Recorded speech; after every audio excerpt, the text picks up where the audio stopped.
Votre attention s'il vous plaît. Cet élément est en lingala. Contactez-nous pour savoir s'il est aussi disponible en la langue de votre préférence. christequality.com. Les cieux sont à la portée de votre main, juste par un simple clic de la souris. Évangileéternel.com. Le site de l'Évangile éternel. À présent, nous vous convions à suivre la rubrique Défilé prophétique.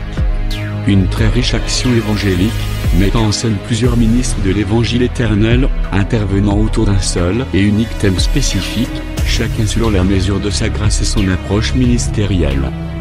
Sous le même thème, l'intervenant d'aujourd'hui est le suivant. Bonne édification au nom de notre commun Seigneur et Dieu Jésus-Christ. Amen.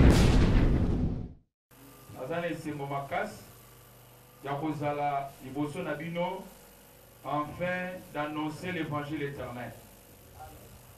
Pekolo, nazogi lusukolo apambola le pasteur fixe. Pour la marque, il y a considération. Tout ça est belé, mais à cette sélection, la sélection n'a eu peine à Koutani. Isaïe au Salamara ici. Tout ça dans mon canal Éphésiens chapitre 1, verset 7, nous lisons notre Jésus.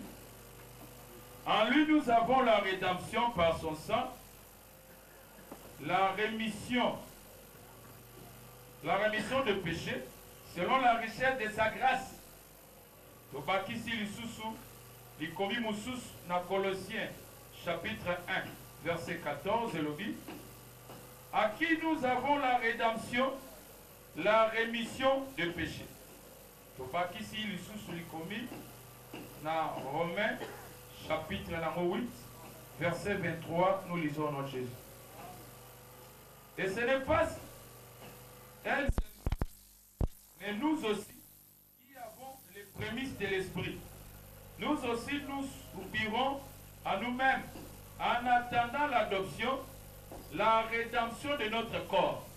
Que l'Éternel bénisse la lecture de sa parole et l'entendement de chacun de nous. Que le maître Tozan et Sengomingi a causé la mokona lelo katina bino. Sans plus tarder, la base de Totangi à ma commune en Zambé. Oyo, Totangi 3 écritures. Mais na 2 écritures Totangi, Bakota Lissabiso la rédemption. Mais na 4 rédemption, Bakota Lissake, la rédemption Tangozoya. Et ça peut être pour la rémission du péché. Au moment de nous, Zambe akelaka bata mibale. Ata liboso.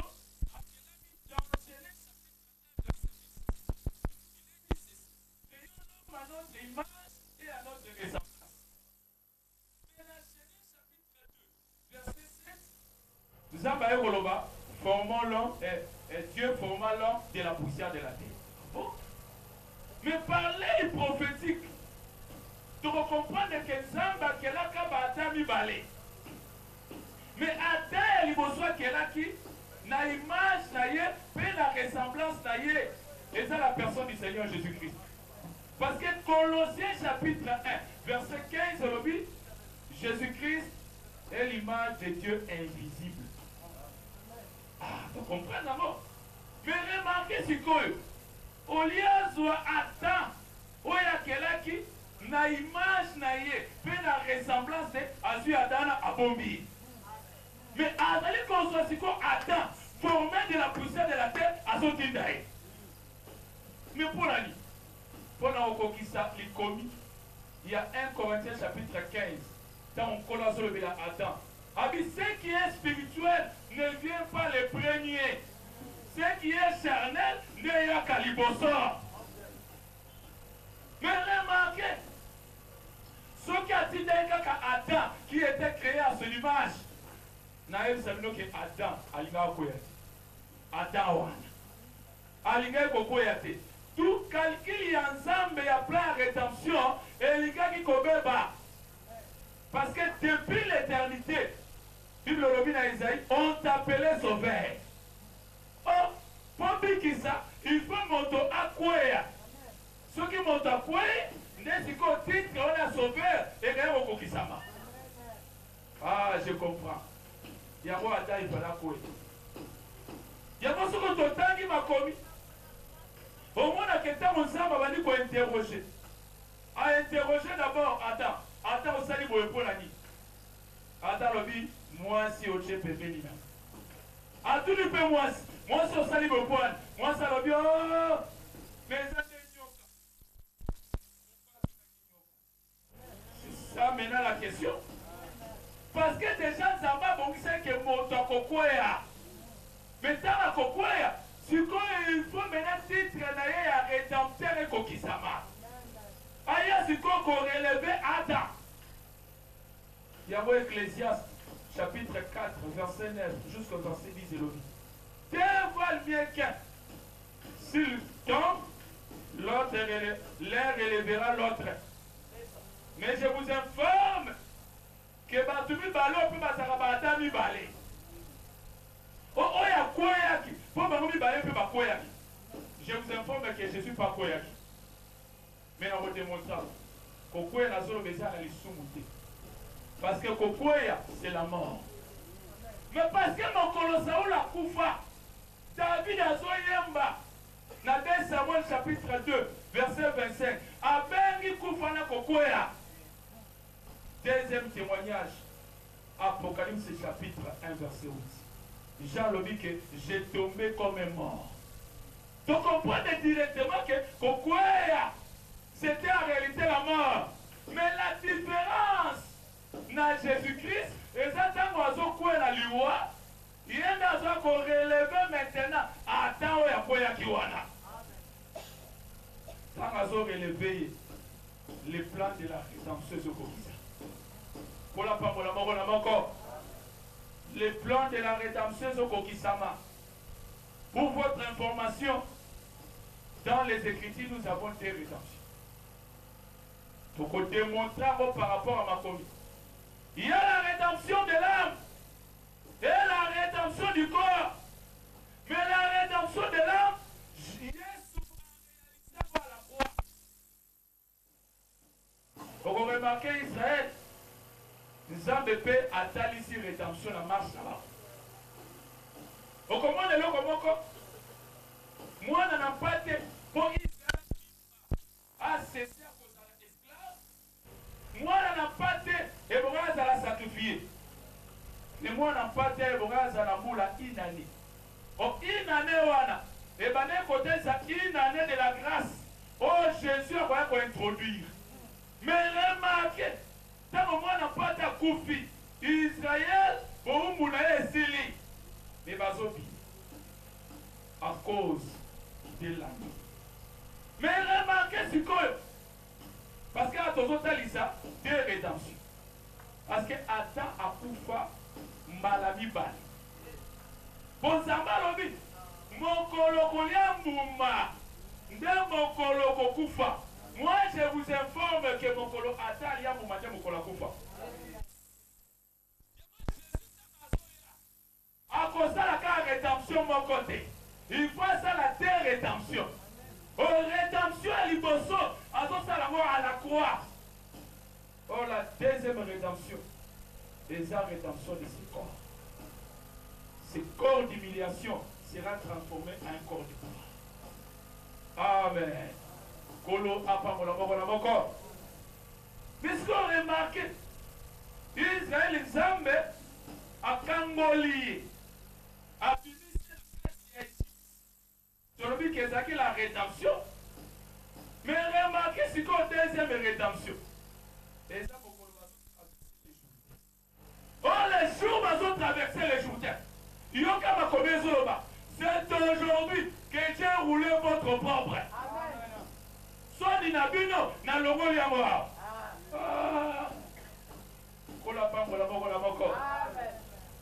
Si vous vous savez, c'est plus ça, alors, vous qui sont là, vous êtes. Il y a plein de choses à la canne, soto, la tavane, les autres sonnes. Les autres sonnes. Il y a mon poil à lobby.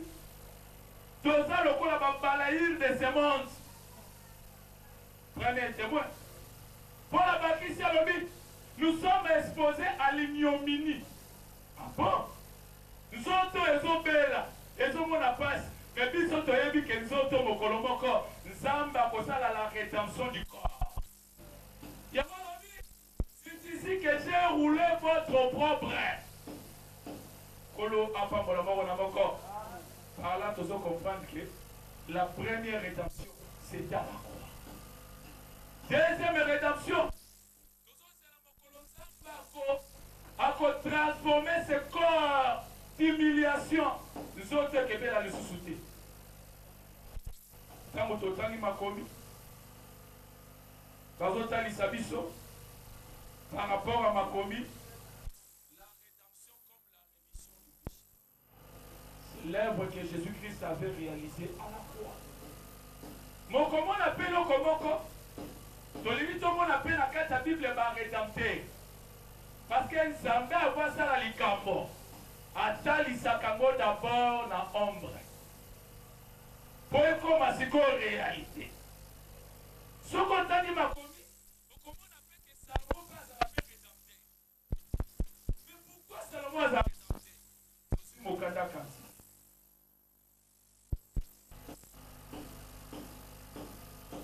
Parce que l'écriture s'interprète d'elle-même. Cantique chapitre 5, verset 16 lobby. Son palais n'est que douceur, et toute sa personne est pleine de charme. Tel est mon bien-aimé, tel est mon ami, fille de Jérusalem. Mais awa, tant mon la Sunamite, azota la Salomon, alors que toute sa personne est pleine de charme. Mais ce qui t'otangi na kata ma commune ensemble, Salomon a karamoko na Proverbe 19 verset 22. A dit ce qui fait la bonté, ce qui fait la bonté et ce qui fait le charme de l'homme, c'est sa bonté. Oh, ma qui l'écriture na Proverbe 16 verset 6. Et le livre est la bonté et la fidélité expirent l'iniquité. Oh, c'est-à-dire que tu comprends que Salomon, en réalité, Salomon peut abandonner le soum. Parce que ma commune est le bien. Et le bien, que ce qui fait le charme de l'homme, c'est sa bonté. Mais Salomon a sa plein de charme. Cela veut dire que le charme, c'est la bonté. Oh, je comprends directement que Salomon a en réalité un sauveur. Parce que la bonté sauve. Titre chapitre 3, verset 4, jusqu'au verset 5. Nous autres,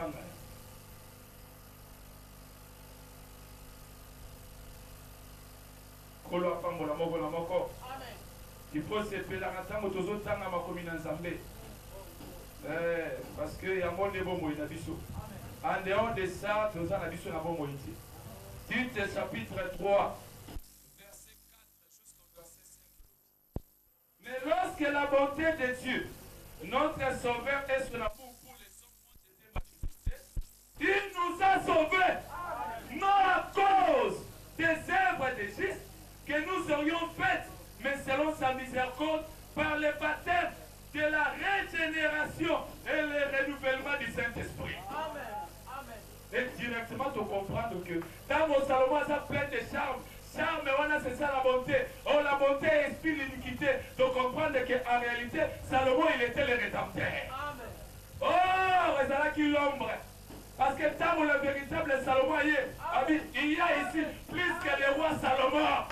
Oh, nous comprenons que Salomon, c'était que l'ombre.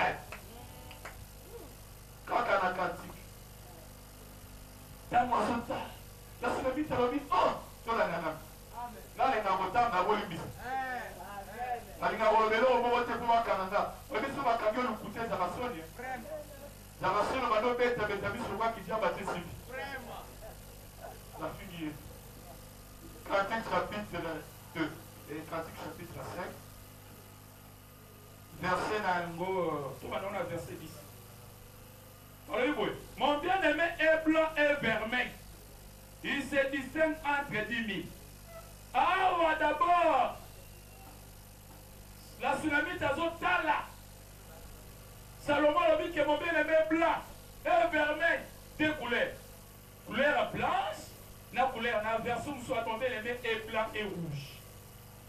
Mais remarquez que la couleur blanche était l'histoire de la justice. Apocalypse chapitre 19. Kaka matin kola ya punda, mabite ke yamona okanisa moti na ozo passer. Kona teli sabino, kaka matin kola punda, balobi ke abane ko ya pour combattre avec justice. Par là directement, tango azomona Salomon na couleur blanche. La couleur blanche c'est la couleur de la justice. Oh! Proverbe 10, verset de l'obit, la justice se délivre de la mort. Oh, je comprends qu'en réalité, tant Salomon Azotabola, en réalité, il va délivrer le peuple de la mort. C'est ainsi que Salomon a bala, babikolo mususu, pas étranger. Mais il était le rédempteur. À mon la vie, il y a Pharaon, Mbalamo Kwazi Abali, Amemi Hot, n'a cité à David et Nasi. Et c'est ça l'ensemble des premières années. Amemi Ndekuna. Mais tant qu'on a tsunami Tazotala, mais Azomo na Salomon, na langue ya rouge. Oh, je comprends que langue ya rouge était la lèvre de la croix. Parce que Rara Bachaka langue ya rouge nanda kunaye. Vraiment. Amen. Mais remarquez les sous. Dans Matthieu chapitre 16, verset 1 jusqu'au verset 2. Le soir vous dites, il fera beau quand le ciel est rouge. Oh, moi je comprends, si le ciel est rouge, c'est par l'œuvre de la rédemption. Le lendemain, le ciel est rouge. Mais remarquez, la tsunami Tasuki Kakabongo. Alors, il est sous voilà le verset. Na verset, verset 14. Ces mains sont des anneaux d'or, garnis de chrysolites. Si on sautait, là où il y a un problème, il y a un problème là où il y a la rédemption. Ces mains sont des anneaux d'or, garnis de chrysolites. Son corps est de l'ivoire poli, couvert de saphir. Ah! Tant oiseau à Salomon, Abinzoto naye, et comme l'ivoire poli. Oh, ce que tu lui dois comprendre, ton monde qui l'ivoire, c'est le trône blanc. C'est-à-dire l'ivoire est en réalité le trône d'ivoire au Salomon Salaka. Oh, le trône au Salomon Salaka d'ivoire. En réalité, c'est la trône du jugement. Mais si vous avez vu qu'habiter, pour peuple poussana. Peuple pousse à la trône à jugement. Parce que na Sinaï, Maki. Maintenant, ça la nini. Il faut na saphir, na lata. Ceux qui na lata saphir, le peuple a s'approcher. Parce que saphir est il s'est rendu la grâce. Mon collègue Israël est un ensemble. Ayoki va tonner, ayoki va caquer, en coquille. Mais 3 personnes Nata, Abiyou, Aaron, et c'est temps ancien. Par mon ensemble, comme le roi de sa vie, comme le ciel humain dans sa pureté. Pourquoi on a ma colle? Oui, pour la nuit. Et bien, quand il s'est un jour, nous avons un sur la terre. Mais remarquez, mais je vais vous informer que Salomon a le ciel lui-même dans sa pureté. Parce que tant que elle a dit saphir, mais c'est ça le ciel qui est en train de marcher sur la terre. Mais c'est ça la grâce. Oh! Dans mon peuple, à Monaka, Nzamba, ma colonne le roi à saphir, Bible Lobini, Baliaki, Beba Melaki. Mais là, on était commissaire avec Salomon.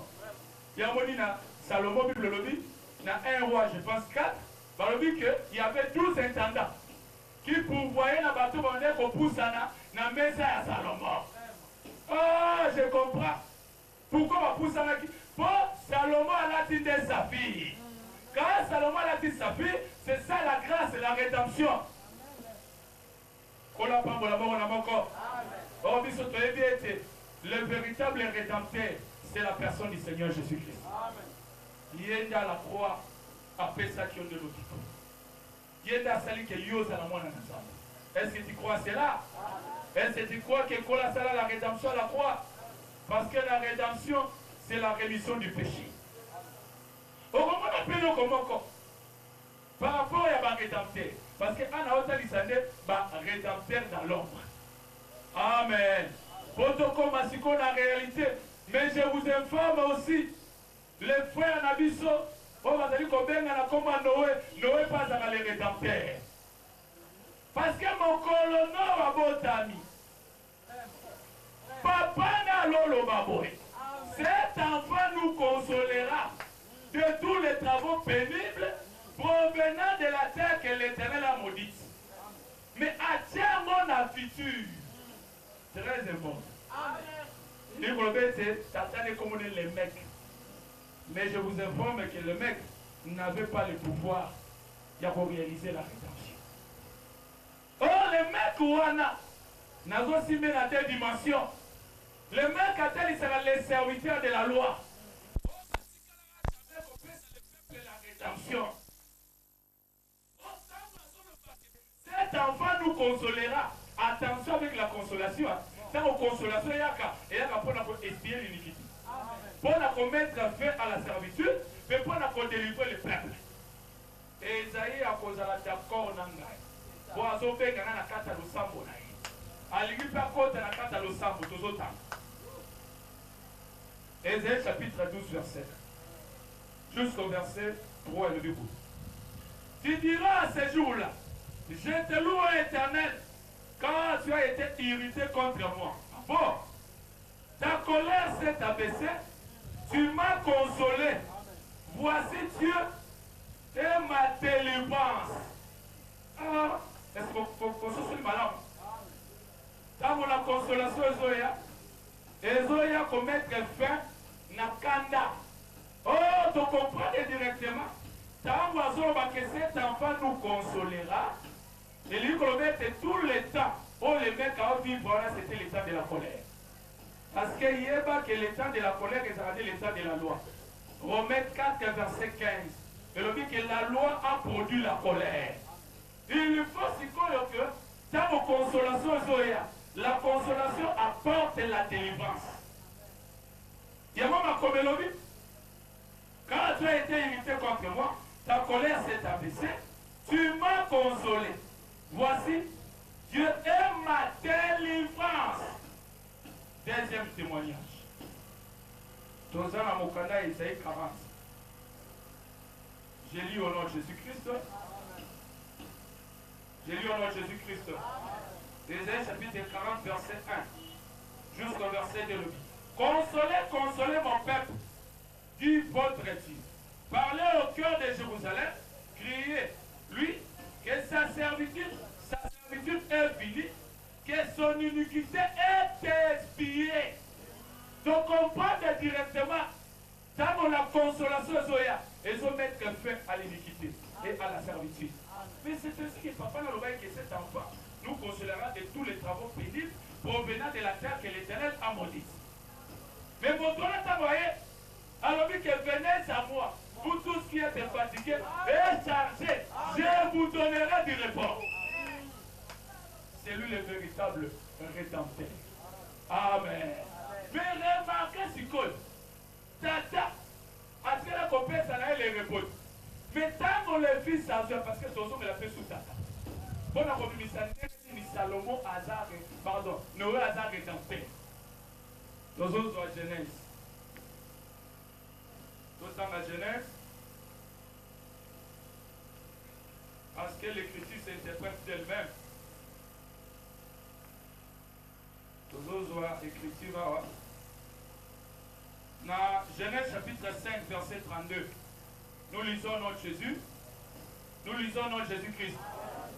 Noé, âgé de 500 ans, engendra Sem, Cham et Japheth. Par que Noé, âgé de 500 ans, engendra Sem, Cham et Japheth. La rédemption à Katao. Parce que quand on parle de la rédemption, c'est pas que la rédemption c'est la grâce. On ne peut jamais séparer la rédemption et la grâce. Donc vous remarquez, dans l'hôtel, c'est que Noah Abotiba la misato na 500 ans. Je vous informe que le chiffre 500, c'est le chiffre de la grâce de la rédemption. Par rapport à quelle écriture? Luc chapitre 7, verset 40 jusqu'au verset 43. Koloye sazotalisa. Batubi bale bazali na nyongo. Moko azali na nyongo. Il y a 500. Mosusu azali na nyongo à 50. Mais batubi bale bazalaki a quitté. Oh! Voilà le premier témoignage. Or, nous avons été acquittés à la croix. Mais quand on a silisa nyongo na biso de l'écluse, mosakoli yo balobaki yango. Yo kande Job azolo. Job alobi boye. Tozotanga. Job chapitre 23, verset 3 lobi. Jusqu'au verset 7. Oh, si je savais où les trouver, si je pouvais arriver jusqu'à son trône, je plaiderais ma cause devant lui. Je remplirai ma bouche d'arguments. Mais il y a le verset 7 Nazoloba. Ce serait un homme droit qui plaidera avec lui. Je serai pour toujours absous par mon juge. Mais tant que Job Azoloba pour vous dire que l'état de la loi, nous avons qui a comme maman. Trône naïe au Komona Yamoto.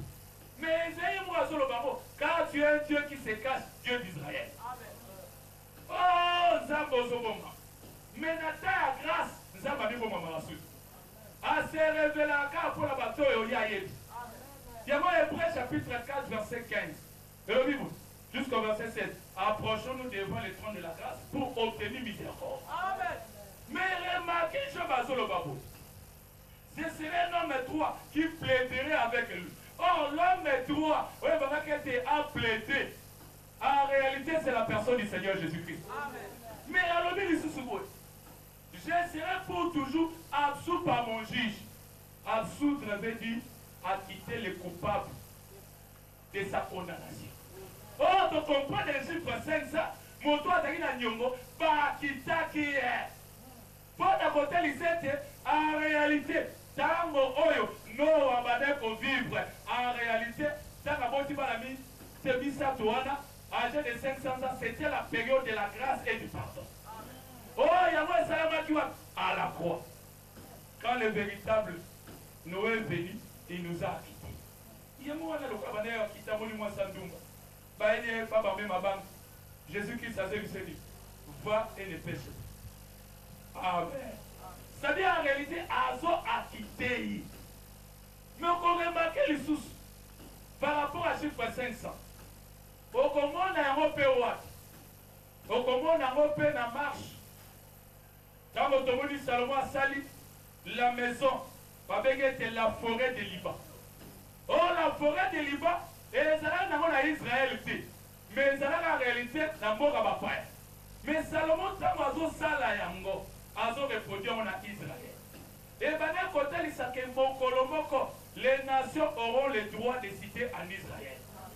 Mais Azo voit 500 boucliers. Azo Tchanakas. Total Azo bouclier le bien. Somme chapitre 5, verset 13. Car tu bénis les justes, ô Éternel.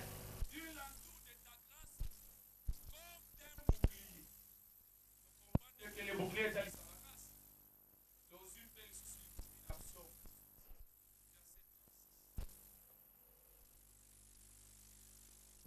Nous lisons notre Jésus. Tu mets dans les boucliers de ton salut. Tu comprends directement que les boucliers est à l'islam en réalité la grâce et les salut. Mais tant que Salomon a tué 500 boucliers dans la forêt de Liban. Et bien, d'un côté, c'est que ça n'a pas nation, pas qu'on soit droit de citer en Israël, mais pour qu'on soit droit de citer, il faut la rédemption salut.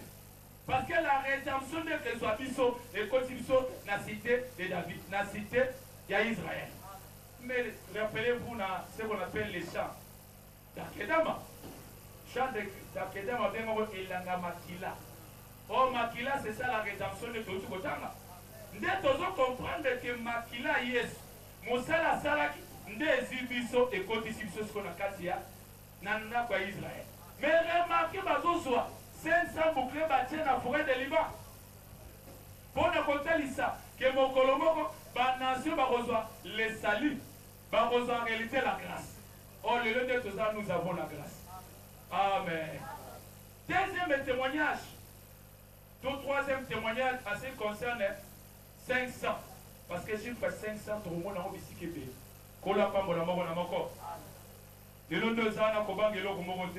Parce que la grâce nous en va précieux déjà.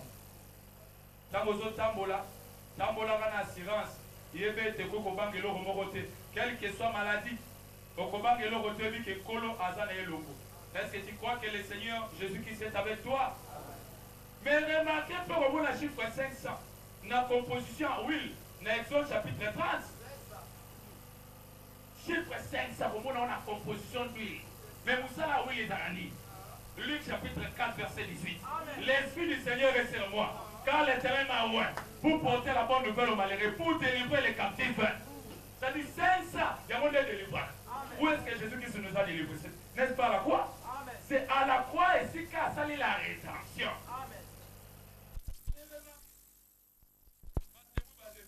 Amen. Mais on peut remarquer ce qu'il par rapport à toute cette période où on a Noé, quand Noé a vécu, tout l'été à 500, on va dire Noé âgé de 500 ans, engendra Sem, Cham et Japheth. Dans le but que c'est la période de la grâce, la période du pardon. C'est la période de la rédemption. Mais remarquez ce qu'il Tango 500 ans et aussi là, c'est-à-dire que Noé est comme à 600 ans. Et le rôle de Salema, Noé a son côté à ce qu'on a cassé à Arche. Il y a un libotana. Il y a un total ici d'abord 500 comme étant la première rédemption. Amen. Par rapport à ma communauté, mais la deuxième rédemption, donc dit que la deuxième rédemption consiste au dépouillement à Zotoyo. En réalité, lorsque l'Éternel a transformé ce corps charnel à un corps de gloire, c'est ça la deuxième rédemption. Maintenant, on a transformé les apôtres maintenant dans les cieux. Il y a un Noé qui a commis à 600 ans, Noé n'a pas mis ma côte. Mais il faut tenir tout dans 600 et le c'est ça le problème. Pourquoi tu as commis à 600 à côte? Nous sommes dans Juge chapitre 18. Au moment dans le cas de Juge chapitre 18, au moment les 600 hommes de la famille de David, bazo kende wap, mais bazo kende pour la conquête, il y a kozwande mabeli, kozwande héritage. Amen. Donc comprendre que les chiffres 600, ils ont des chiffres de héritage. C'est-à-dire en réalité, le véritable héritage, c'était l'arche. Azo soit libotane en cause de la carte héritage. On a témoignage à l'époque.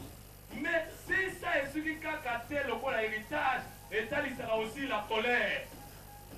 Nazo Zamoa, à la paix, on dit que Pharaon a été là 600 chars d'élite animés d'une grande colère pour détruire les enfants d'Israël.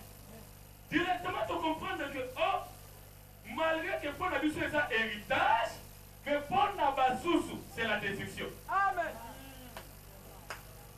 Mais puis, quand on a la deuxième rédemption, on te continue dans l'arche, mais pour certains, ça sera la destruction. Amen. Précision. Nous avons sous témoignage de vous. Parce que remarquez, chiffre 600, et ça rappelle chiffre détourné, rappelle la colère. Je pense que David, à son papa qui s'accana dans Zambé, à son baka, et si quand je pense à 600 cycles d'argent. Et si quand Batumba, Baboma, Banyamapo, ça va salir de nos mamans. C'est l'écriture. Par là, je comprends qu'en réalité, pour la basoussou, c'est la colère, mais pour la biso, ça va détourner Kanda na biso. Kanda, mais Arche n'a pas détourné la colère. Parce que Arche pèse à automobile.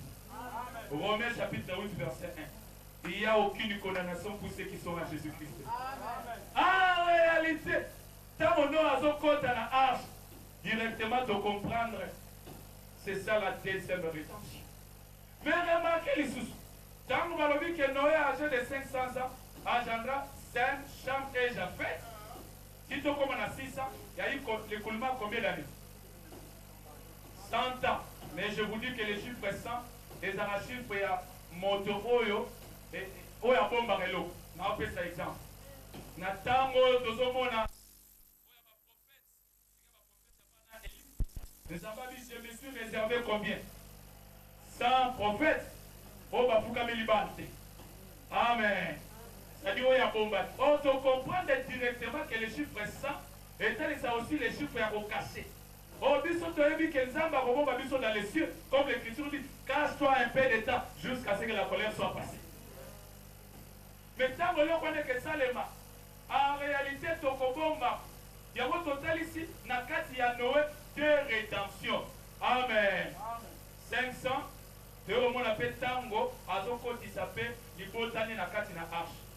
Mais on remarque sur rédempteur, nous sous notre frère Boaz. Est-ce que vous savez que Boaz aussi c'était un rédempteur?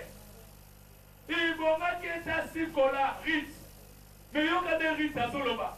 Alors il dit, étant ton aile sur moi, c'est toi qui as les droits de rachat. Oh! Ce que nous faisons comme ça, je me dis que Boaz a Ndeke, pour ce qu'on dit que étant ton aile, cela veut dire que Boaz a Ndeke.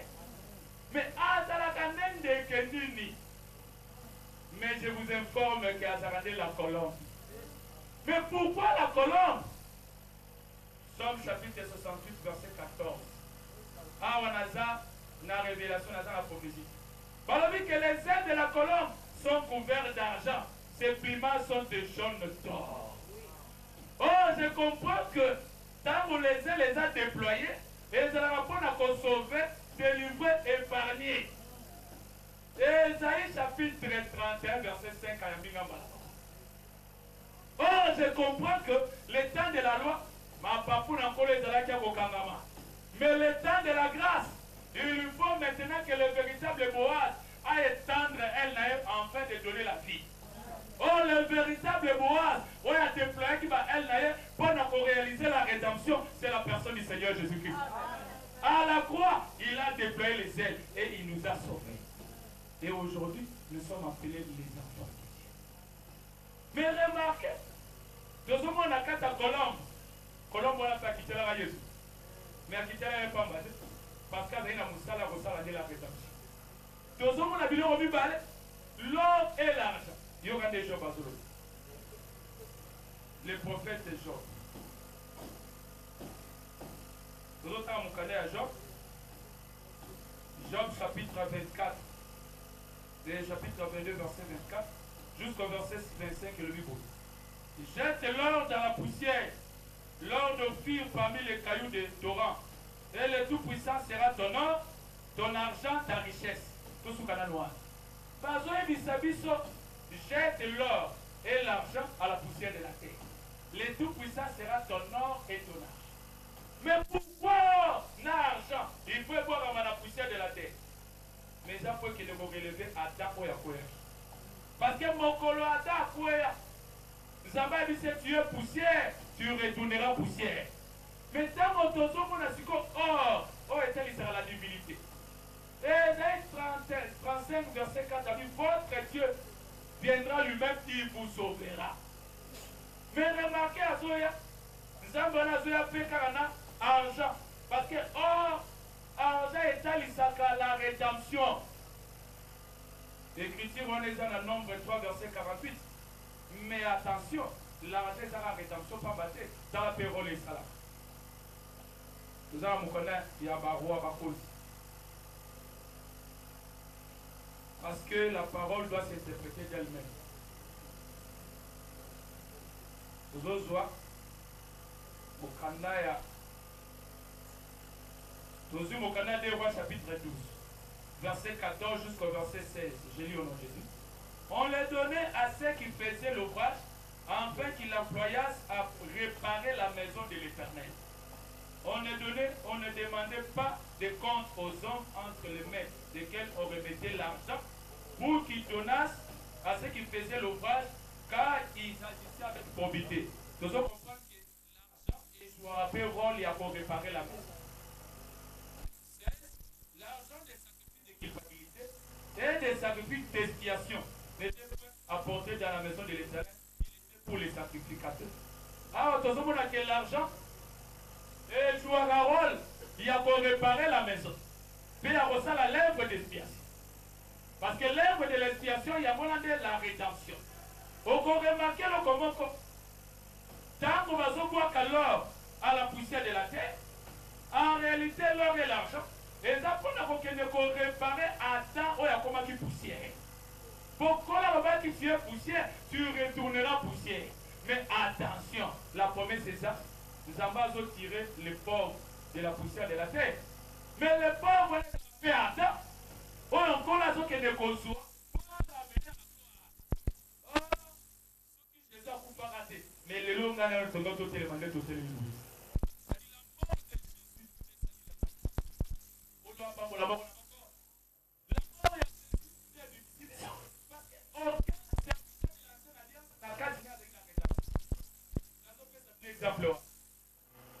Joseph a su coupe.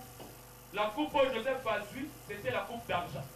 Azui a tchango na kati na sac ya Benjamin.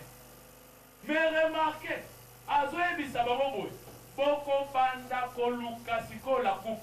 Boko banda d'abord na mwana liboso. Bobani na mwana bibale, na mwana bisato. Mais curieusement, pourquoi va luka na teke baye? Na teka maman ya Benjamin. Attention. Nous avons un côté à l'Ikamumoko. Parce que l'écriture dit que monter va coûter à la coupe n'a pas été comme esclave. Mais remarquez, la coupe n'a 10 fils. La coupe. Oh, les 10 fils, wana. Oh, la coupe est là, il trouvait. En réalité, je comprends. Les autres, c'est les chiffres 10, c'est les chiffres de la loi. Oh, les 10 là, ce sont les serviteurs de la loi. On a 4 qui n'ont pas rédemption. Mais remarquez, maintenant, Baloki 10, on a vu que Benjamin est à la 12e. Amen. Maintenant, pour Lucas, Benjamin est 11e. Et ça, on n'a pas battu. Amen.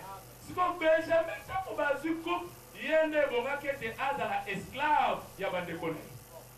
Le bandeur hôtel, c'est que ça, la motomoko, après, on comme un esclave, la biso. Il y a un coup à la coupe, il y a comme esclave. Mais Jésus, c'est serviteur. Mais remarquez ce que. Les 10 Tolobi, comme étant les serviteurs de la loi, on a 4 Sinabango, la rédemption est à la quitter. Mais les 11e, pourquoi les 11e? On va remarquer que les tabernacles, Amen, a dressé dans 11e campement. Oh, nous comprenons directement que les tabernacles sont en train mobile. Vous me ferez les tabernacles, je viendrai habiter au milieu de vous. Oh, les tabernacles sont Emmanuel, Dieu est avec nous. Tant que Benjamin a mis 11e, pour la hôtel, il y a des Zambé pour réaliser la rédemption. Mais remarquez ce que, et vous regardez la esclave, il y a des gens. Oh, il y a la motomoko, oh, il y a la esclave, la biso, pour réaliser la rédemption. Mais comment est-ce que Benjamin a dit comment il va? Maman pensait comme il y a Benoni, papa pensait comme il y a Benjamin. Benoni qui veut dire le fils de ma douleur. Benjamin veut dire le fils de ma droite. Deux noms là. Oh, papa contredisa qui m'a maté. Parce que comme mi parle wana et pour qui ça m'a lipola motomoko. Pour les années Yesu Massia. Ésaïe 53 verset 4. L'homme de douleur habitué à la souffrance. En réalité, Jésus-Christ a noyé. En réalité, Benoni. Mais après la souffrance, il voit dans la souverainement élevé, dans la droite du Père. Mais c'est ça l'arche. Parce que l'arche peut et réalisera la rédemption. Je vais vous le démontrer. Remarquez le moment. Arche moule bêta pendant 40 jours. Amen. Mais les chiffres 40, et c'est la chiffre montant de ma iniquité. Ézéchiel chapitre 4. Mais HP ça rappelle les rédempteurs. D'autres Ézéchiel. Parce que la parole s'interprète d'elle-même. Nakat Ézéchiel chapitre 4, verset 6, c'est le dit. Quand tu auras achevé ces jours, couche-toi sur le côté droit, tu porteras l'iniquité de la maison de Juda pendant 40 jours. Je te pose un jour pour chaque année. Oh, ceux qui moulent et betaka pendant 40 jours. Et maintenant, quand ils en réalité l'arche, parce que l'arche est demandé Jésus. L'arche est demandé iniquité. Parce que chiffre 40 est dans la chiffre de mouton de ma iniquité. Or, l'arche fait une fois ça la rédemption. Pourtant, ça la rédemption, d'être au monde ainsi que famille, il y a en réalité que famille à Noé et Zobikisa. Mais remarquez le comment. Chiffre 40 est appelé chiffre qui agit. Nous avons été à Zotan. À Ebici Abraham. Avant Martin, nous avons fait autant. À comité à 40 Égypte. Nous avons appelé chiffre 40 comme étant les chiffres d'Égypte. Cela signifie quoi? Cela signifie qu'en réalité, mon tour est bon à réaliser la rédemption et bon était voir ma iniquité à dans la Égypte. Acte chapitre 3, et donc à Jésus comme étant légiste. Il y a dans ça qui est sous-mouté, mais en réalité, à la juste pour être ma iniquité dans la vie. Amen. Au moins, on appelle chiffre 40, les appels chiffres, il y avait preuve, Deutéronome à Zotalisa. Jésus-Christ, à la croix, les qui n'est preuve. 40 épées, et tel ils sont aussi les reines. Salomon, David va régner pendant 40 ans. Or, en réalité, Zotalisa que mon toit ailleurs pour réaliser la rédemption, en réalité, après la souffrance, il sera souverainement élevé. Il y a moi, tout le monde a arche, et tout se posé sur les montagnes d'Arach. Après avoir subi la souffrance, Jésus a réalisé la rédemption, il a été souverainement élevé. Or, parce que ceux qui ont quitté, et aujourd'hui, si nous sommes appelés enfants de Dieu, c'est par rapport à l'œuvre de la croix. La rédemption, Jésus a réalisé. Il y a des salles qui disent est-ce que tu crois cela? Tu crois cela? Ce que je crois, nous avons motorisé. Nous avons sous rédempteur. Le rédempteur, monsieur, est arrêté Jacob. Jacob pas à rappeler les rédempteurs. Parce que la rédemption, c'est besoin de Salema. Il faut tout le monde à la rémission du péché, peut Salema. Vous remarquez que Jacob a sa rédempteur en dernier. Jacob a Zoloba pour la livre à Genèse. Il y a Zoloba. Parce que tant au rédemption, c'est Salemaka. Et ça peut être Yo, et Sika Ozalaki, Obima, Ozongande, et Sika Utaki. C'est ce que la Bible dit. Nous sommes en attendant Rite, Boaz a réalisé la rédemption, Azo Rite, Azo continué na Katanda. Voilà le premier témoignage. Jésus peut faire la rédemption, Ephésiens 2, verset 19, le dit que tout ça sous Batouani Bandate. Donc, comment Batanda pour concitoyens gens de la maison de Dieu. Mais à travers la rédemption, Genèse chapitre 48, verset 21. Je lis au nom de Jésus-Christ. Israël dit à Joseph, voici je vais mourir, mais Dieu sera avec vous. Ah bon? C'est-à-dire que l'Iwa à Jacob, il vous fera retourner dans le pays de vos pères. Et ça, l'Iwa à Motomoko, ou ça, l'Iwa Yesu Masia, il y a moins de ça là que tous ont gagné la carte d'héritage. Il y a un psaume chapitre 108, verset 8, je triompherai et je partagerai Sichem.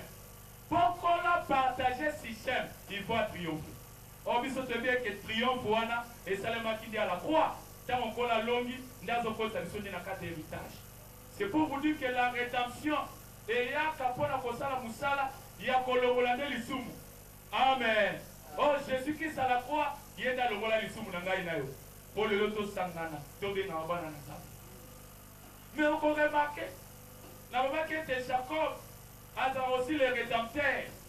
On peut remarquer le comment dans les Écritures, Jacob a sala 17 ans en Égypte. Voilà, Jacob a sala 17 ans en Égypte. Dans à 17 ans, on remarque que Gozen et Pessaméleka Kapana ya Israël. C'est ça qui propriété privée là-bas. Mais remarquez que dans Jacob a son koufa. Jacob a son koufa, tout ce monde n'a égyptien. Bazo Kota. Pour que ne colle la Jacob. Moment à que Bemba Jacob, moment que pendant 40 jours. C'est ça non? Amen. Au moins, on appelle que l'eau qu'on appelle la carte à délice de ramener à vous. Pour moi, vous les bêtis pendant 40 jours. Or, le chiffre 40 est un chiffre d'incorruptibilité. Jésus-Christ allait à la mort, mais la mort n'avait pas le pouvoir sur lui. Mais remarquez ce que Jacob a sali 17 ans en Égypte. Mais dans 17 ans, dès que les Égyptiens ont le droit de citer la Gozen pour pas qu'elle décolle la Jacob. Je vous informe que le chiffre 17 est un chiffre de rédemption, chiffre de rachat. Jérémie chapitre 32. Tout ça, il y a un accommodé. Est-ce que vous avez le mot? Vous avez le mot? Jérémie chapitre 32. Au moment où Jérémie a somba et l'angana 17 cycles d'argent. Jérémie 32. Pendant le verset 7. Autant jusqu'au verset 15. Au moment où Jacob a sali 17 ans en Égypte. Mais au monde directement, les Égyptiens vont continuer à causer. Pour leur dire qu'en réalité, la rédemption est salami. Parce que la rédemption, c'est un salema. Et si quand il y a des actions, il y a des moumbu. Comme en réalité, ils sont la propriété. Oh, il y a une seule personne. Oui, ça la rédemption. La propriété, c'est lui qui a droit à notre louange. Parce que Naï, c'est pasteur dans son bagage. Pasteur Peter, ça mené à son bagage. Mais à un grand prix, pour un commissaire. Mais le lot va passer, va commissaire, va 10 000 euros là-bas, propriété privée là-bas. Au côté de l'église, au bout, mon goût, tout le monde a là-bas. Au monipé, qui s'y a mis quoi, qui s'y a mis ne pèse à vanner. Nous avons dit que nous avons dit que nous avons dit que nous avons dit au fini comme Mwende. Mais mon collègue là, Mwende n'est pas là. Kola pambola moko na moko, Mwende tikali polani. Et ça passe ma casse. Ozomona moto azotambola na parole, mais azotosa yango te. Obi doctrine ça va passer. C'est mon akuteni na victoire ka ensemble na biso quelque part. Ala ti bijou a tienne na tunya na bola ti boendere. Ai bisinga lo bité na sa publicité ba marketing. Le marketing de Tindy, au bout de la doctrine. À côté de Pélan de Komusus, à ABC, bon, ça, au côté de la monnaie, et qui a dit, ah, deux personnes, et Salingason. Bien aimé, vous devez respecter la parole parce que l'œuvre qu'on la sala, il y a aussi qu'on l'a eu, à même on est dans Katandako. Yo commandé moi dans Nzambe. Moi dans Nzambe, basikolier. Il faut que mon moteur basikolier. Na mutu ya makasi. Parce que comment on a fait que la rédemption de Zolobela? Oh, total ici, sauf que total la sous rédempteur Moussous. Tout le monde a fait rédempteur Moussous comme on a eu à la carte. Abraham. Abraham a ça appelé la rédemption. Mais à ça la rédemption et pas à l'autre. L'autre a d'ailleurs quelque part. L'autre a d'ailleurs qui lié. Dans ma commune à Sodome, Bakangi. Mais Bible les autres, ils savent il faut tout le monde Abraham a quitté à Sodome. Ah, que de délivrer l'autre. Mais curieusement, dans la zone de délivrer l'autre, parce que qu'on délivre, c'est ça la rédemption. Parce que la rédemption apporte la délivrance. Mais tant oiseau, à quand on lit l'autre, au lieu de ma l'autre, à tirer l'autre. Mais tant oiseau qu'il à Kenan 318 personnes. Très important, frère. Amen. Au moins, on a un chiffre 318, on a deux chiffres 318. Chiffre 300, la chiffre 18. On remarque que chiffre 300 était le salut et la délivrance. Juge chapitre 7, verset 7. C'est avec 300 personnes que tu délivreras et tu sauveras ces peuples. On a encore le mais 18, on est au Salani. Israël a pendant 18 ans chez le roi de Clos, roi de Moab. Par là, nous comprenons que tant Abraham a qu'il est à 318, en réalité, et ça peut être redressé. Les deux courbés, oh et à l'autre. Parce qu'en réalité, mon toit a courbé dans des esclaves. Mais au moins, Abraham a été chiffre pour être délivré et sauver l'autre dans la qui est captif. On a informé que l'autre a la dénominationnalité. Vous voyez que côté nous soit avec la dénominationnelle. Mais remarquez que ça n'a pas à pique ici. Mais à ce qui est d'abord dans Sodome. Mais ça, le rôle allié sur Moussala Sali, à Kangoli Bisso, a réalisé la rédemption, mais il nous a encore laissé sur la terre. Malgré Katiki Bisso sur la terre, donc on dit qu'elle n'a jamais qu'au péché. Nous garderons toujours cette parole. Parce que mon Kolobaye Kolukalot, à la porte des Sodomes, cela veut dire qu'Azaki en dehors de tous les systèmes sodomites. Il n'était pas à l'intérieur, mais il était en dehors. Mais Balobi qui a mené Kolela, dans un pied, pour tout faire mot, dans la zone d'abomination, où ils ont salema, dans mon kilo. C'est ça la nature des enfants de Dieu. Est-ce que ça m'a dit là? On a fait que moi, ça l'était le Ramoussa Balouki.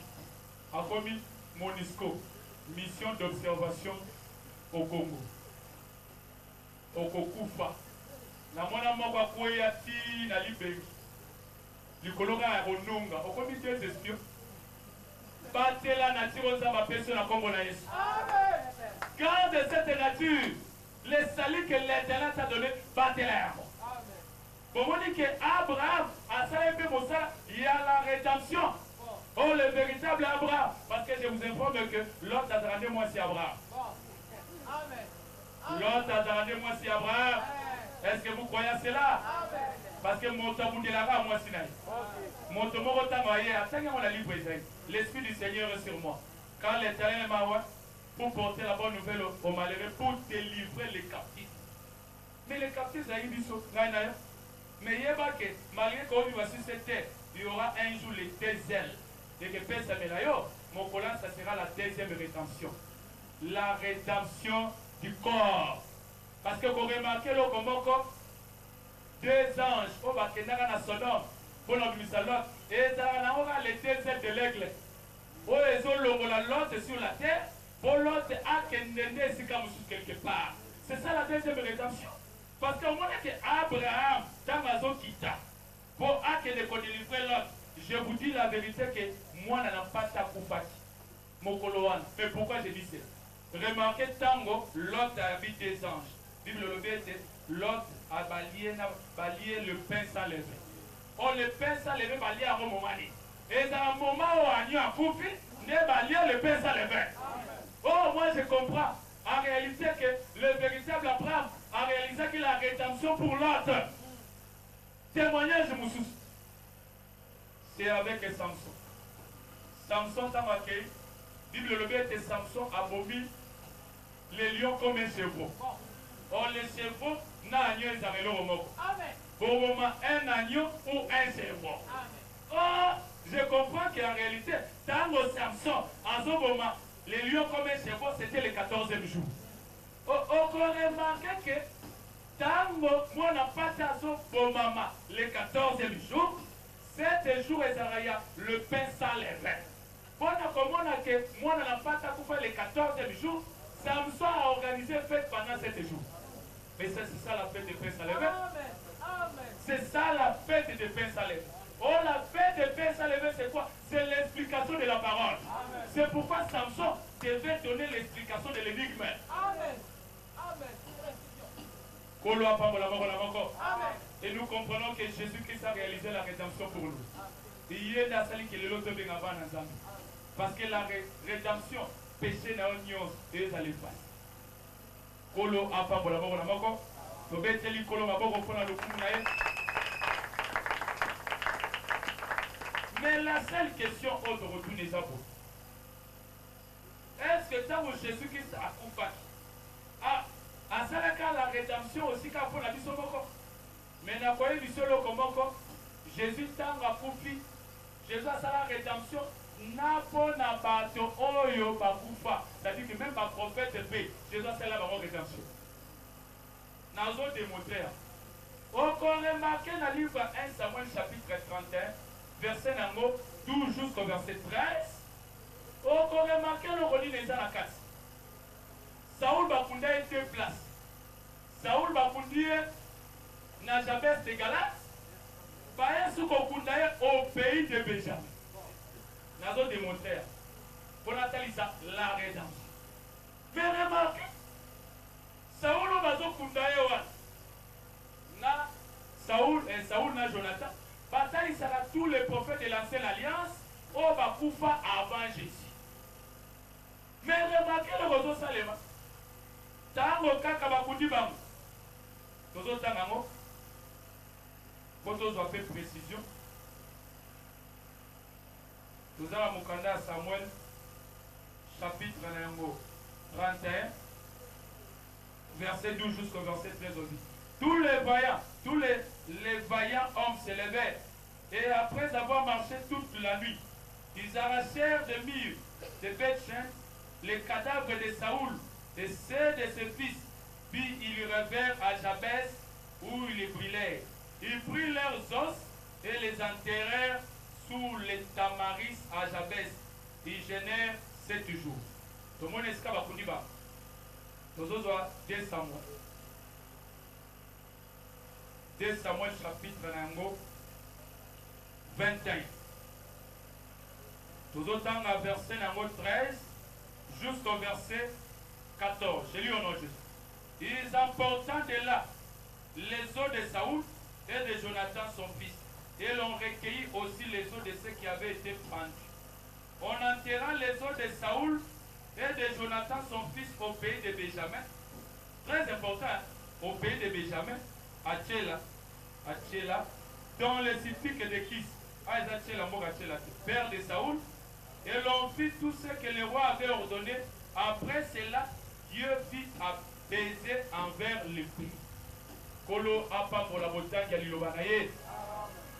Mais les natali sabine lo komoko. Et le kozo sala ke pas déterrer les os ya Saoul na Jonathan et David.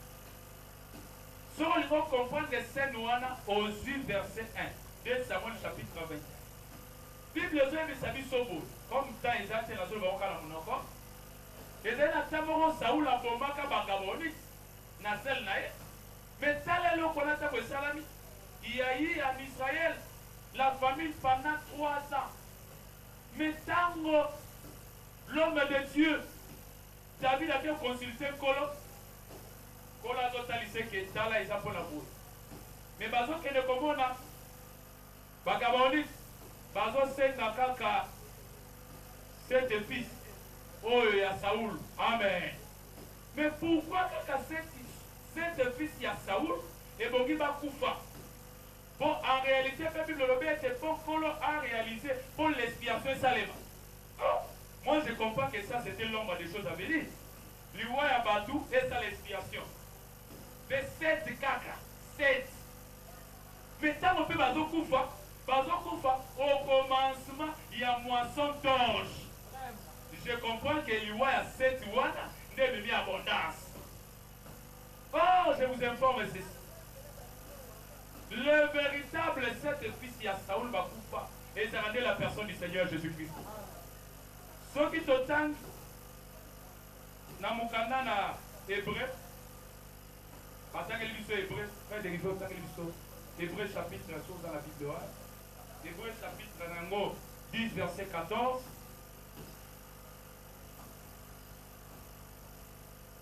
Dans la Bible hébreu chapitre 10, verset 14. Bolanda malam botan.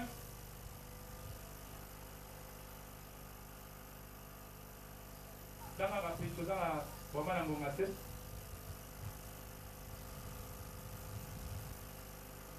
Hébreux chapitre 10 verset 14. Oui. Car par une seule offrande, Ouais. il a amené à la perfection pour toujours ceux qui sont sanctifiés. Voilà, par une seule offrande. Amené à la perfection. Oh, la perfection est dans les chiffres 7. Dans notre zone, on a 7 fils, il y a Saoul. Parce qu'on a pendu. En réalité, les autres, le véritable offrande, il y a Christ. Oh, il faut que pèse à la croix, afin que l'issue mon avis sur le roi. Parce qu'à la croix, Jésus a réalisé l'expiation, la rédemption. Amen. Enfin, que nous avons le retour de 3 ans à famille, c'est tout le temps de la loi, les psaumes et les prophètes. Amen. Parce que tant la loi, les psaumes et les prophètes, c'était le temps de la famille. La parole de Dieu n'était pas expliquée. Mais remarquez que Saoul Abomaka, c'est le père qui nous tuait dans la loi. Mais remarquez que les 7 fils, on va la pendu au bois. En réalité, totalisa, l'œuvre de la croix, où est-ce que Jésus va la crucifier, pour être expiation et salement. Mais tant qu'on va au commencement, il y a moisson d'orge. Au moins, je comprends que la mort de Jésus, il y a mon émérite de son abondance. Et même la mission abondance, il y a parole de Dieu. Donc, au moins, ce qu'on a liwa na bango, ne bazo tétéré. Nde tokomona siko komelenga déjà passé. Donc on a que liwa na bango bazo kende ko tétéré mikuwa ya Jonathan na Saoul parce que ceux qui va kufa quitter en réalité mikuwa ya bato linga za la tétéré. Yama on a que Jésus tanga zo kufa la croix en réalité tanga zo c'est quoi na ba onyo so ba kufa ki bazo se connaît longo. En réalité l'œuvre ya liwa na ye et c'est ici Naba sa collision se va faire dans la loi. Bazo déterrer, bazo faut pas kunda, bazo sikoyo dans la grâce. Vous pouvez remarquer que tant ba déterrer mikoua, il y a Saouna Jonathan, ba kunda yamo au pays de Benjamin. Pourquoi au pays de Benjamin? Au Benjamin il est avec la rédemption. Il y a dans un moment souka, il y a dans une coupe d'argent. En réalité, tant ba déterrer bazo le moins la loi, bazo pas sous la loi, mais bazo constater dans la grâce. Amen. Tout à l'heure, ça que en réalité, l'œuvre à Jésus à Salah les Coulous, c'était en réalité la rédemption. Parce que la rédemption, c'est un yak. Et yak a posé l'ongola, l'issoum. Mais remarquez que la tête, c'est la rédemption du corps. Oh, le corps là pour transformer ce corps d'humiliation au corps de la gloire. Il y a un tel Isakibino pour coloquer Israël à traverser les Jourdains. Kola Lobi, Abi, c'est ici que je voulais votre propre. Il y a un émission à Tozonio comme un Zotoyo, mais il y a un Mokolomoko, Yo Okokango Lama. Zotoyo Yasoni, et que ça l'a transformé en un corps de gloire. Mon salaire Jésus à ça, les Koulous, ça va pas passer. Et ça va pas être Yoko Tane na Katasa. Si que te kola pambola moko, si que te kola pambola yo. Ce qui a c'est Betamaka. Et Betamaka pambate. Dans la tamba chez eux Betama. Ba o bazaki na kati ya arche, bazaki exempté na kanda. Est-ce que vous savez pas na no Betamaka? Mais arche c'est Betamaka. Vous savez Noah ça combien de temps na kati ya arche? Parfois ça va refaire sa réponse. Na refaire sa réponse. Kola pambola moko na moko. Nazali sabino que Noé a sala na libota de 370 jours dans l'arche. Nde wana turusuka na. Soko tani makombination balobi que Noé a koti na kati na arche na second mois. C'est ce que l'Écriture nous dit. On voit que na second mois jusqu'à si l'arche s'est arrêté sur les montagnes d'Arara, ça fait au total 180 jours. Aux 180 jours. De 7e mois jusqu'au 10e mois, on va dire que les sommets des montagnes apparaissent. Dans la Genèse, ça fait 90 jours. Soit c'est que 180 plus 90 égale 270 jours. Noé a bimi dans l'arche dans le second mois. Remarquez ce que va dire qu'au temps qu'on a 10e mois, Oyo, la montagne est apparaître. Au temps du 11e mois, 12e mois, na premier mois, ça fait combien? Ça fait 90 jours. Aujourd'hui, 270 plus 90 jours, ça fait 360 jours. Vous remarquez que par contre, na Katia Arche, 17e jour du mois, mais va bimi au 27e jour du mois. En réalité, tout le monde dit c'est bâti Saniwa. Sur au côté, au monde que ça fait 370 jours au Bazari na Katia Arche. Amen. Mais ce que Pierre a son benga, en réalité, dirige on les baptêmes. C'est ce qui m'étonne. Ce que tout le monde dit 370 jours. Oh Noah, na libota basai dans l'arche. On voit que dans le calendrier juif, une année égale à 360 jours. C'est quoi la seule question? Dis, et comme ça l'a dit. Aux huiles Lévitique chapitre 25. Au dernier verset 9. Aux huiles, pardon, Deutéronome chapitre 25, verset 9. Lévitique chapitre 23, verset 27. Barotan, il s'appuie sur en réalité. Les chiffres 10, le rôle à chiffre, il y a expiation. Tu comprends directement que tu as enseveli avec Jésus-Christ. par le baptême de sa mort. Romains chapitre 6, verset 4. Nous comprenons qu'en réalité, pour biso tous à la manifester, biso tous à la carte Jésus, tous à la manifester, il a fallu que Jésus ait une année de la grâce. Une année de la grâce, c'est l'expiation pour être tous à la manifester sur la terre. Or, nous comprenons que le véritable Noé, c'est la personne du Seigneur Jésus-Christ. Mais à ça, les rédemptions, mais toujours c'est la rédemption, mais la rédemption, il y a un jour, ça sera transformé. Amen. Il y a moi l'écriture à Souka, dans Romains chapitre 8. Nous avons la deuxième rédemption. Romains chapitre 8, verset 23. Et le dit, et ce n'est pas elle seulement, mais nous aussi, qui avons les prémices de l'esprit. Nous aussi, nous soupirons à nous-mêmes en attendant l'adoption, la rédemption de notre corps. Donc on comprend que dans la Bible, nous avons deux rédemptions. La rédemption du corps et la rédemption de l'âme et la rédemption du corps. Donc la rédemption de l'âme, Jésus a ça à la croix. Dans la Zokoufa, tu peux si Éphésiens chapitre 1 verset 7, tu peux si Colossiens chapitre 1 verset 14. Dans la rédemption salami et le religieux du Soumounabis. Nous total ici fait la marche que Bana Israël aussi paie. Bavivaki aussi deux rédemptions. Rédemption liboso. Et ça laisse au moins dans la pâte à Koufi. Nous avons rédemption liboso et Salemani. Et Bimisi Bango na Katia Égypte. La deuxième rédemption, les attentes va traverser le Jourdain. Quand on a dit que c'est ici que j'ai roulé votre opprobre. Or, on a dit que Paul a dit, nous sommes encore des balayures de ce monde. Puis à l'objet, nous sommes exposés à l'ignominie. L'ignominie est assaut.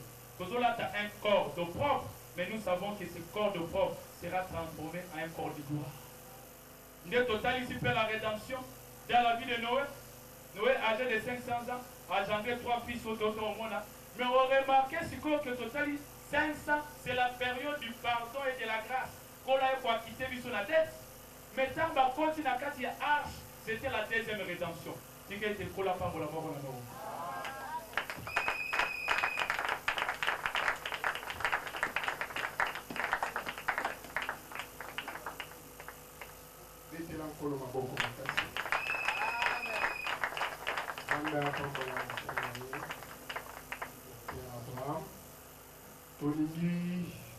Yambala oyo nakosange la Yambala. Dieu aime nous entendre parler comme ça. Je ne sais pas quelle est ta situation, c'est lié aux études, lié à je sais pas dans quelle situation tu es. Des situations présentes, difficiles. Ou même tu sens que bientôt ça risque de devenir sombre et bizarre. Ou même que tu es aussi en train de passer des temps de joie. Mais je vois qu'ensemble, en levant notre main droite, que nous puissions dire à Dieu, cette fois-ci, je ne vais plus me plaindre. Mes enfants sont devenus têtus, j'arrive même plus à les maîtriser. Je me plains chaque jour. Je parle comme une radio, tellement que je vais les maîtriser. Je ne sais plus quoi faire, mais cette fois-ci, je louerai ton nom. Est-ce qu'on peut tous lever nos mains droites et prier dans cette situation? Élevons nos voix et prions.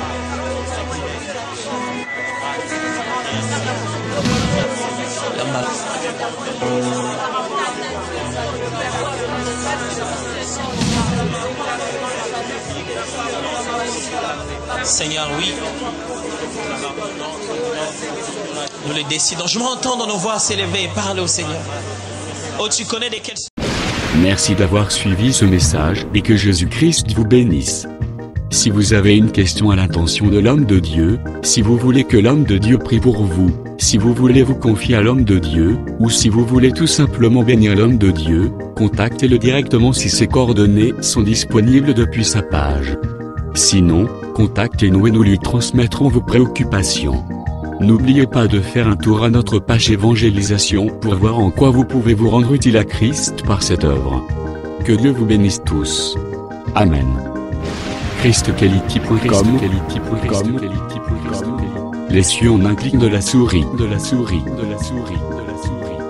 Évangile-éternel.com le signe de l'évangile éternel. Christ Equality Fondation, équilibrer la manne ramassée dans le désert de sorte que chacun ait un eumère.